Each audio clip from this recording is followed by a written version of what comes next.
And we're joined by Barry Erwin, who's the head cheese at the Council for a Better Louisiana. Good morning, my old friend. How are you? Good. How are you? Good. You guys have come out in support of the half penny of the expiring sales tax. Yeah. You represent business. You represent a lot of folks in Louisiana. Why are you in favor of what to most is increased taxes? Well, one, I wouldn't say it's an increase in taxes. They're going down. It just depends on how far down they go. I think a lot of us in the business community feel the same way. We've been through this budget thing for actually years now. We've been fighting this battle really for a decade, if you want to get right down to it. It's kind of enough is enough. I mean, the legislature does not have, the whatever to make the cuts that they say they want to cut. They say they want to cut, but they just don't have the ability to do it. So we get in these budget fights year after year. We do temporary taxes. We do whatever. It's time to say enough is enough. We need to settle this and get past it.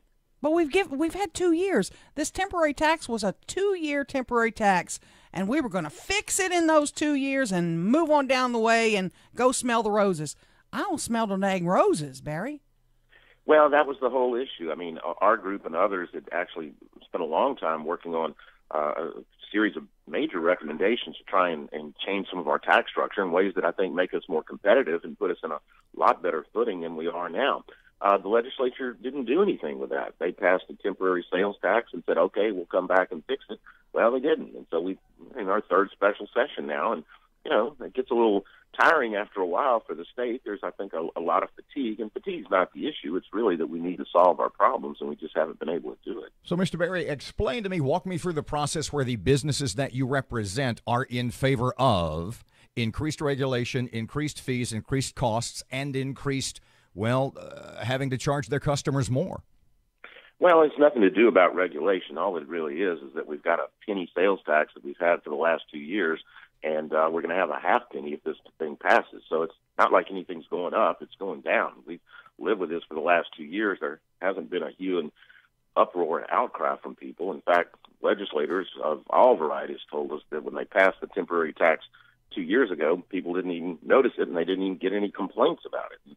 I guess to say that probably when it goes down, people won't either because they don't pay attention to it. But Barry, pardon me, the sales tax a couple of years ago made Cattle Parish, made this part of Louisiana one of the highest taxed, if not the highest sales taxed place in the country.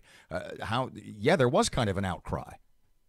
Well, I don't think most of us heard it around the state, to be honest with you. And look, we're not advocates of sales tax. We actually think that the sales tax should go down, and we should be dealing with other things to have a more balanced tax structure than what we have. But, the truth is, I mean, if you looked at polls and did anything else, people really didn't notice it that much. I don't think it's a good policy. I don't think having our state have a 10% plus sales tax rate is competitive or good at all. But my point is, it didn't make a huge difference in terms of the uproar of the public, and I doubt they'll even notice it when it goes down. Sad to say. Barry, let me ask you this. The Republicans issued a response to the governor's address, and this is what troubles me. It says the budget for the year we're in is the largest in the history of Louisiana. While we can say we're losing population, we're losing jobs, but yet we have the highest budget in the history of the state, even higher now, it looks like, than the '08 budget of the post-Katrina years. Does that trouble you some? Well, one, I don't think it's the highest because I think in the post-Katrina years we had $10.2 billion, and nobody's talking about $10.2 billion in state general fund right now at this point. The truth is we have been in a decline for the last 10 years. The budget has gone down. It has begun to rise back up again. But the truth is we've been flat in most of our investment. We've been cutting higher ed. We have not put any more money in the MFP and public education. I mean, the truth is every several years you're going to have the highest budget because inflation comes and the budgets go up. You're going to make more money this year than you made 5 years ago, probably. That's just life. That's just part of the way things work. The truth is our budget compared to other states and compared to our investment in higher ed and other things to other states is not out of line. It's in line or below. I mean, we are really at lower levels of funding for most of the things that most of people think are important than other states. And our tax burden is among the very lowest in the country. We could go lower, I suppose, if people wanted to, but I think a lot of people want some work on the roads. They do want some investment in higher education and public schools, medical center in Shreveport. Those are all things that are important to a lot of people. Speaking, you just said that Louisianans' tax burden is rather low, is what you said. And this is a question that we repeatedly ask politicians that come on and a lot of lobbyists, et cetera. The question is, in your mind, are Louisianans undertaxed? Well, I don't know if anybody feels like they're undertaxed. I mean, the question is, do you feel like you're overtaxed? You can live in probably 45 other states and pay more taxes than you do in Louisiana. If you want to live in one of the 5 others, well, there are 5 others to choose from. One is Alaska, one's, I think, North Dakota. If people want to go there, they certainly can.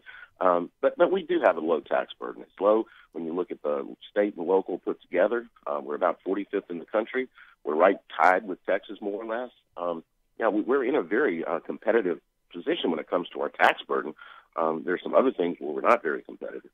Barry, and we're talking to Barry Erwin with the Council for a Better Louisiana.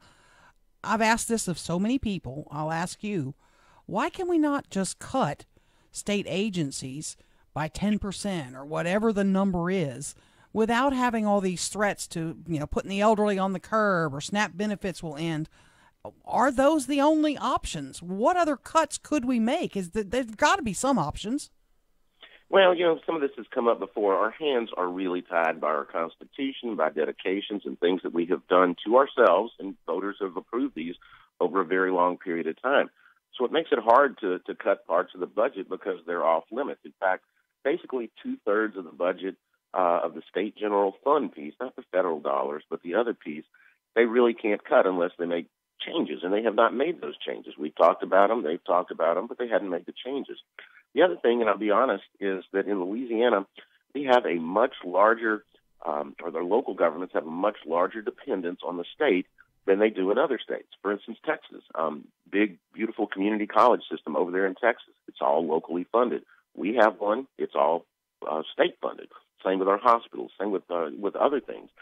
We've got some fundamental things that we need to do to kind of transfer responsibilities in our state if we wanted to take some of the burden off of the things at the state level, but we haven't had the will to do it.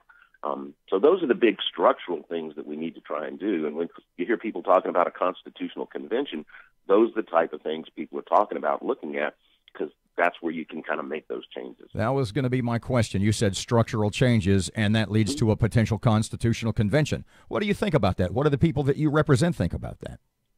Well, we have shown support for it. I don't think it's a panacea. It's not going to solve every problem, because if you don't come in and address these difficult problems in the convention, just like the legislature has refused to do in their own, legislative sessions, then you don't get anywhere. But it is a way to do it, because a lot of the issues that we face, they're all kind of interlocked. They're tied together. It's not like you can do one thing and fix this and one thing and fix that. There are a variety of things that we need to do. And in the convention, you could address them all in, kind of a lump sum and kind of a holistic way, and then present it to voters. Now, again, these are major structural changes. Maybe your local government doesn't like the idea that it won't be, able to go get, police and firefighters paid, salaries paid by the state. I mean, that's something they may not like, and that's a big deal. But those are the kinds of things that we need to at least take a look at and see if we can address, and a convention's a way to do that. One last thing real quickly, Barry. Sure. There's a report today that the governor is cutting projects in districts where Republicans have voted against him. The people he referred to as the caucus of no. Yeah. Do you believe that this governor is doing things like that? I know you may or may not be close to him. Is that typical Louisiana politics, and that happens? Sure. The word yes, it happens all the time. I mean, I hate to be cynical about it or say whatever, but yeah, we've seen this since forever, and it's not a pretty thing. It's not the way you think or would like to see things operate. I mean, one can be on one side or another side of a political situation, and they ought to have the ability to do that and not have retribution. But the fact is, governors have done that since forever, and will probably continue to do that. And this governor's no different? Not doesn't appear to be, no. Barry Erwin, Council for a Better Louisiana. Thanks for your time, sir. All right, sure.